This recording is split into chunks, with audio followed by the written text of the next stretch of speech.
understand. When we went to vote, we also organized a massive voter education and mobilization. I brought in Congresswoman Maxine Waters, who at that time was chairman of the Congressional Black Caucus and a congressperson representing Los Angeles, California. So she went through Prop 209 and they lost. And we had a massive town hall meeting, almost 1,000 people at Windsor Village United Methodist Church, Kirby John Caldwell's church, Pastor Caldwell. And we organized what we call Roll to the Polls.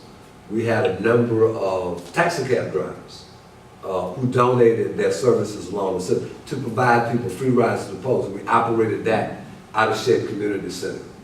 And Magic 102 at that time, led by Ernie Jackson, who was the African American general manager, basically turned the radio station over to us for all of election day, so we could talk to the people directly and tell them how turnout was going and energize them to come out and vote.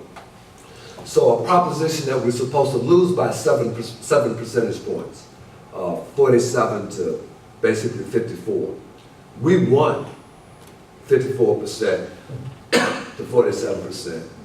We preserved the Affirmative Action program in the city of Houston, later expanded it. And Lee Brown, who was on the ballot at the same time, became the first African American and the only African American so far to be elected mayor of the city of Houston. It was a historic victory that had other historic implications. That vote in 1997 to preserve the Affirmative Action ordinance ended all efforts across the United States to end affirmative action in the United States by ballot initiatives.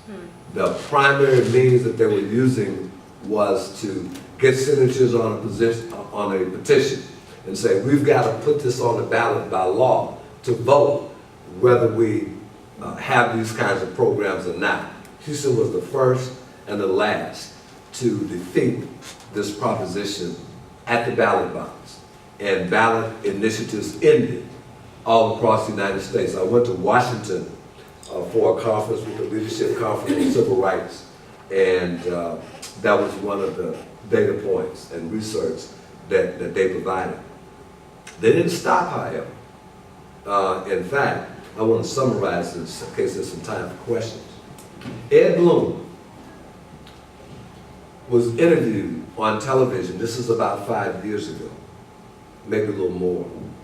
And this only showed one time that I saw. They asked him, was he still opposed to affirmative action? And he said, absolutely, absolutely, till I die. He said, but we learned something coming out of Houston. We don't think the way to end affirmative action